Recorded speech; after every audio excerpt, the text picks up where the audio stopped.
De l'au-delà. Howard Philip Lovecraft.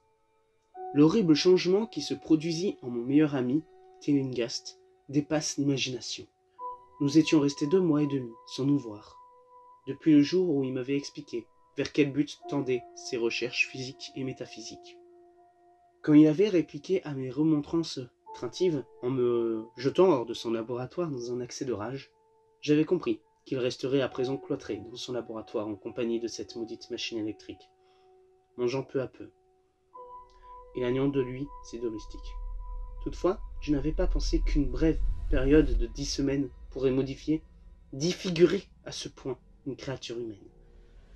Il n'est guère agréable de voir un homme corpulent s'émacier brusquement, de constater que sa peau devient jaunâtre, que ses yeux s'enfoncent, se cernent et prennent des lueurs inquiétantes, que son front se couvre de veines et de rides, et que ses mains sont agitées d'un tremblement convulsif.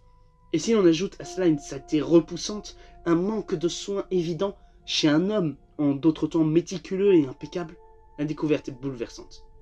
C'est pourtant ainsi que Tillinghast m'apparut, la nuit où son message incohérent me ramena à sa porte, après des semaines d'exil.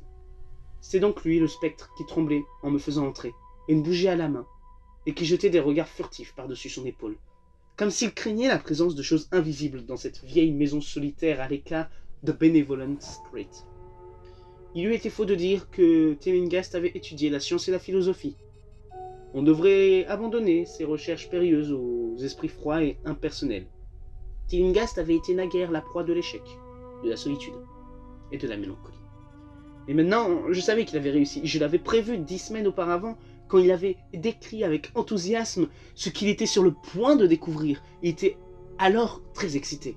« Que savons-nous » avait-il déclaré d'une voix pédante et fébrile. « Du monde, de l'univers qui nous entoure. Les moyens que nous possédons pour recevoir des impressions sont ridiculement peu nombreux, et notre présence et notre connaissance des objets qui nous environnent est infiniment restreinte. Nous ne voyons les choses que de notre propre point de vue, et n'avons aucune idée de leur vraie nature. Avec 5 faibles sens, nous prétendons appréhender le cosmos complexe et sans limite, alors que d'autres êtres, qui possèdent un éventail de sens plus large, plus fort ou différent, peuvent percevoir des univers entiers de matière, d'énergie et de vie, qui sont à portée de notre main, et qui ne peuvent pourtant jamais être détectés par nos organes sensitifs. J'ai toujours pensé que de tels mondes inaccessibles existent près de nous. Maintenant, je crois que j'ai trouvé le moyen de franchir les barrières qui nous en séparent. Je ne plaisante pas. D'ici à 24 heures, cette machine émettra des ondes qui agiront sur des organes inconnus en nous-mêmes et qui sont atrophiés. Ces ondes nous ouvriront des perspectives inconnues. Nous verrons enfin à quoi hurlent les chiens la nuit et ce qui fait dresser les oreilles des chats après minuit. Nous verrons tout cela et d'autres choses qu'aucune créature vivante n'a encore vues. Nous traverserons le temps, l'espace et ses dimensions, et sans bouger, nous pourrons scruter le cœur de la création. Quand il parla ainsi, je lui fis des reproches, car je le connaissais suffisamment pour me sentir plus effrayé qu'amusé. Il devint fou de rage et me chassa de chez lui. À présent, il n'était pas moins fanatique, mais son désir de parler avait vaincu son ressentiment, et il m'avait écrit d'une manière impérative. En pénétrant dans la demeure de mon ami, transformé soudainement en une gargouille tremblante, je me sentis pris d'une terreur insondable.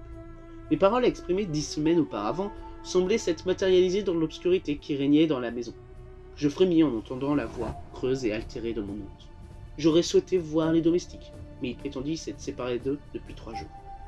Il me parut curieux que le vieux Grégory eût abandonné son maître, sans prévenir un ami aussi fidèle que moi. Mais mes craintes disparurent bientôt, tant ma curiosité grandissait. Je ne pouvais que faire des suppositions sur ce que Tillinghast attendait de moi, mais je ne doutais pas qu'il eût à me confier quelque secret important. Auparavant, j'avais protesté contre son intrusion anormale dans l'impensable. À présent qu'il avait de toute évidence réussi, je partageais presque son état d'esprit, malgré le prix que sa victoire semblait lui avoir coûté. Je suivis dans la maison, vide, la bougie tremblante que cette caricature d'homme tenait à la main. L'électricité avait été coupée. J'en demandai la raison. Ce serait trop. Je n'oserais pas, murmura mon guide. Il continua de murmurer. Je notai cette nouvelle manie. Cela ne lui ressemblait pas de marmonner tout seul. Donc nous pénétrâmes dans le laboratoire et j'observai cette détestable machine électrique qui émettait une lueur malsaine, sinistre et violette. Elle était reliée à une puissante batterie chimique, mais semblait ne recevoir aucun courant. car je me souvenais qu'à son stade expérimental, elle ronronnait quand elle était en marche. Tillinghast me déclara que cette lueur permanente n'était pas électrique, au sens où je l'entendais. Il me fit asseoir à gauche de la machine et tourna un bouton quelque part sous les lampes. Le crépitement commença, puis se bua en sifflement, pour se terminer en un doux bourdonnement. Pendant ce temps, la luminosité augmenta, diminua de nouveau, puis prit une teinte pâle et indéfinissable, que je ne puis décrire. Tillinghast, qui m'observait, remarqua sa surprise. « Savez-vous ce que c'est » chuchota-t-il. « C'est de l'ultraviolet !» Il hocha curieusement la tête. « Vous pensiez que l'ultraviolet était invisible ? Il l'est, mais à présent vous pouvez le voir, ainsi que d'autres choses invisibles. Écoutez-moi, les ondes qui proviennent de là éveillent un millier de sens endormis en nous. Les sens qui nous ont été légués par des siècles d'évolution de l'état d'électron à l'état d'organisme. J'ai vu la vérité, et j'ai l'intention de vous la faire voir. Vous vous demandez quel aspect elle aura ? Je vais vous le dire. » Tillinghast s'assit en face de moi, éteignit sa bougie, et me regarda avec une effrayante fixité. « Vos oreilles d'abord vont recevoir un grand nombre d'impressions. Vous avez entendu parler de la glande pinéale ?» Je ris à l'idée de ce qu'en pensent les dupes et les disciples de Freud. « Cette glande est le plus grand des organes des sens. Je l'ai découvert, c'est comme une vue sans fin qui transmettrait des images au cerveau. Si vous êtes normal, c'est ainsi que vous devriez le percevoir. Vous aurez la preuve de l'au-delà. » Je regardais autour de moi, l'immense pièce mansarde, faiblement éclairée par des rayons que l'œil ordinaire ne peut voir. Les coins éloignés étaient dans l'ombre, et l'endroit tout entier était entouré d'un halo irréel qui invitait l'imagination au fantasme. Pendant le temps, Tillinghast resta silencieux. Je me vis dans un temple, peuplé de dieux morts depuis longtemps, un édifice à peine imaginable, aux innombrables colonnes de pierre noire qui s'élevaient d'un sol de dalles humides jusqu'à des hauteurs nuageuses, hors de mon champ de vision. L'image fut très nette un instant, puis laissa place graduellement à quelque chose de bien plus horrible, une solitude absolue, un espace infini où l'on ne voit ni n'entend rien. Le néant semblait s'être établi, et rien d'autre. Je ressentis une frayeur puérile, qui me poussa à sortir de ma poche le revolver que je portais sur moi en permanence depuis la nuit où l'on m'avait attaqué à East Providence. C'est alors que, venu des régions les plus profondes du lointain, le son fit doucement son apparition. Il était très faible, avec de subtiles vibrations, assurément musicales, mais il portait une certaine connotation de brutalité qui me le fit ressentir comme une torture délicate sur tout le corps. Simultanément, un courant d'air froid passa devant moi, venu de la même direction que le bruit. Comme j'attendais en retenant ma respiration, je constatai qu'à la fois le son et le courant d'air augmentaient, me donnant l'impression d'être ligoté sur des rails à l'approche d'une locomotive gigantesque. Je me mis à parler à Tillinghast et, ce faisant, toutes ces impressions inhabituelles disparurent brusquement. Je vis seulement l'homme, la machine phosphorescente et l'appartement sombre. Tillinghast souriait sardoniquement en regardant le revolver que j'avais sorti presque inconsciemment. Mais à son expression, je fus convaincu qu'il en avait entendu et vu autant que moi, si ce n'est plus. Je lui dis à voix basse ce que j'avais ressenti, et il m'ordonna de rester aussi calme et réceptif que possible. « Ne bougez pas !» ordonna-t-il, « car dans ces rayons, on peut nous voir de la même façon que nous pouvons voir. Je vous ai dit que les domestiques étaient partis, mais je ne vous ai pas dit comment. Cette femme de ménage stupide a allumé la lumière en bas, après que je l'eus averti de ne pas le faire, et les fils ont capté des vibrations concordantes. Ça a dû être terrible, je pouvais entendre ces cris jusqu'ici, malgré ce que je voyais et entendais d'une autre direction. Plus tard, ce fut assez horrible de trouver ce tas de vêtements épars dans la maison.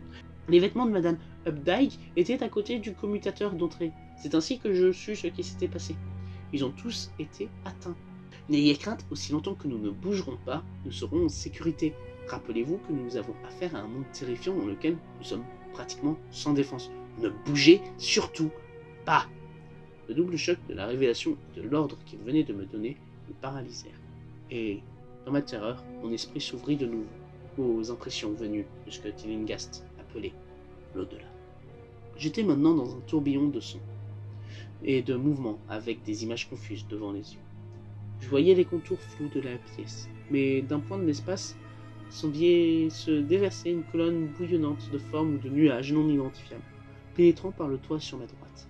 Puis j'eus de nouveau l'impression d'être dans un temple, mais cette fois-ci les colonnes atteignaient un océan de lumière qui envoyait un rayon aveuglant là où se dressait la colonne nuageuse que j'avais vue auparavant. La scène ensuite devint un kaléidoscope, et dans ce désordre de visions, de sons et d'autres sensations non identifiables, je sentis que j'étais sur le point de me dissoudre, de perdre ma forme solide. Je me souviendrai toujours de ce moment particulier. Je crus un instant regarder un fragment de ciel nocturne rempli de sphères brillantes et tournoyantes, et tandis qu'il s'éloignait, je vis que les soleils brillants formaient une constellation, une galaxie d'une forme déterminée, celle du visage ravagé de Tillinghast. À un autre moment, je sentis ces énormes objets mouvants me frôler, et même traverser mon corps supposé solide, et je crus voir Tillinghast les regarder comme si ses sens mieux entraînés pouvaient les saisir visuellement. Je me souviens de ce qu'il avait dit sur la glande pinéale, et je me demandais ce qu'il voyait de cet œil surnaturel. Soudain, j'eus la sensation d'être moi-même en possession d'une vue accrue. Au-dessus du chaos de lumière et d'ombre, s'éleva une image qui, bien qu'imprécise, avait des éléments de consistance et de permanence. Quelque chose de vaguement familier, car la partie inhabituelle était superposée à la scène terrestre habituelle, de la même manière qu'une image de film peut être projetée sur le rideau peint d'un théâtre. Je vis le laboratoire, la machine électrique et la silhouette de Tillinghast en face de moi. Mais dans l'espace inoccupé par les objets familiers, il n'y avait pas une parcelle qui fût vide. Des formes indescriptibles à la fois vivantes et inanimées étaient mêlées dans un désordre repoussant, et auprès de chaque objet connu, il y avait des univers d'entités inconnues. Il semblait que toute chose connue entra dans la composition des choses inconnues, et vice-versa. Parmi les objets inanimés, il y avait des monstruosités gélatineuses et noires, qui tremblotaient mollement, selon les vibrations de la machine. Il y en avait à profusion, et je vis à ma grande horreur qu'elles se chevauchaient. Qu'elles étaient à moitié fluides et capables de se traverser mutuellement, mais aussi de traverser les corps que nous tenons pour solides. Les choses ne restaient jamais immobiles, mais semblaient toujours flotter. Quelquefois, elles semblaient se dévorer, l'agresseur se jetant sur sa victime et la faisant disparaître instantanément. En frissonnant, je me rendis compte de ce qui avait fait disparaître les malheureux domestiques, et tout en essayant d'observer les autres caractéristiques de ce monde nouvellement visible, qui nous entoure d'une manière invisible, je ne pouvais chasser cette pensée de mon esprit. Mais Tillinghast m'avait surveillé, et il se mit à parler. Vous les voyez ces choses qui flottent autour de vous, et vous traversent à chaque instant de votre existence. Vous voyez ces créatures qui forment ce que les hommes appellent l'air pur et le ciel bleu. N'ai-je pas réussi à abattre les barrières? Ne vous ai-je pas montré des mondes qu'aucun être vivant n'a jamais vus? Je l'entendis crier à travers le chaos épouvantable, et regarder le visage sauvage qui était tout près du mien. Ses yeux lançaient des éclairs, et il me fixait avec ce que je reconnus être une haine implacable. La machine grésillait d'une manière inquiétante. Vous pensez que ces formes flottantes ont fait disparaître les domestiques? Insensé. Elles sont inoffensives. Mais les serviteurs ont disparu, n'est-ce pas? Vous avez essayé de m'arrêter? Vous m'avez découragé quand j'avais justement besoin de tous les encouragements possibles. Vous aviez peur de la vérité cosmique, espèce de lâche. Mais maintenant je vous tiens. Qu'est-ce qui a fait disparaître les domestiques? Qu'est-ce qui les a fait hurler si fort? Vous ne savez pas, hein? Mais vous allez le savoir. Regardez-moi, écoutez ce que je vous dis. Pensez-vous qu'il existe vraiment des choses comme le temps et la magnitude? Vous imaginez que la forme et la matière existent? Je vous l'ai dit, j'ai atteint des profondeurs que votre cerveau étroite ne peut même pas se représenter. J'ai dépassé les limites de l'infini et j'ai ramené des démons venus des étoiles. J'ai chevauché les ombres qui galopent d'univers en univers pour semer la mort et la folie. L'espace m'appartient, vous entendez? Les choses me poursuivent maintenant. Ces choses qui dévorent et qui dissolvent, mais je sais comment les éviter. C'est vous qu'elles auront, comme elles ont eu les domestiques. Vous bougez, cher ami? Je vous ai dit qu'il était dangereux de bouger. Je vous ai sauvé jusqu'ici en vous disant de rester tranquille. Je vous ai sauvé pour que vous puissiez voir encore autre chose et pour que vous m'écoutiez. Si vous aviez bougé, elles se seraient jetées sur vous depuis longtemps. N'ayez crainte, elles ne vous feront pas de mal. Elles n'ont pas fait de mal aux domestiques, c'est leur vision qui a fait hurler ces pauvres diables. Les créatures ne sont pas belles, car elles viennent d'endroits où les critères esthétiques sont très différents. La désintégration est tout à fait indolore, je vous le certifie. Mais je veux que vous les voyiez. Je les ai quasiment vus, mais j'ai su m'arrêter. Vous êtes curieux? J'ai toujours su que vous n'étiez pas un esprit scientifique. Vous tremblez, hein? Vous tremblez de voir ces choses ultimes que j'ai découvertes. Eh bien, pourquoi ne bougez-vous pas? Vous êtes fatigué? Ne vous en faites pas, mon ami, car elles arrivent. Regardez, regardez, maudit bougre. Regardez juste par-dessus votre épaule gauche. Ce qu'il reste à écouter est très bref, et peut-être le savez-vous déjà, d'après le récit qu'en ont fait les journaux. La police entendit un coup de feu dans la maison du vieux Tillinghast, et nous le découvrit là. Tillinghast mort, moi inconscient. Ils m'arrêtèrent parce que j'avais un revolver à la main, mais me relâchèrent 3 heures après, quand ils eurent découvert que Tillinghast était mort d'apoplexie et que le coup de feu avait été dirigé contre la machine. Maintenant, 1000 morceaux sur le sol du laboratoire, je ne parlais pas de ce que j'avais vu, car je craignais que l'officier de police ne se montrât sceptique. Mais les quelques indications que je donnais au docteur lui donnèrent à penser que j'avais sans aucun doute été hypnotisé par un fou vindicatif. Je voudrais bien croire le docteur. Cela calmerait mes nerfs ébranlés, si je pouvais oublier ce que je sais maintenant de l'air et du ciel qui m'entourent. Je ne me sens jamais tout à fait seul, ni tout à fait à l'aise, et la sensation affreuse d'être suivi m'assaille quelquefois, quand je suis fatigué. Ce qui m'empêche de croire le docteur, c'est un fait très simple. La police n'a jamais retrouvé le corps du domestique que Tillinghast a, dit-on, assassiné.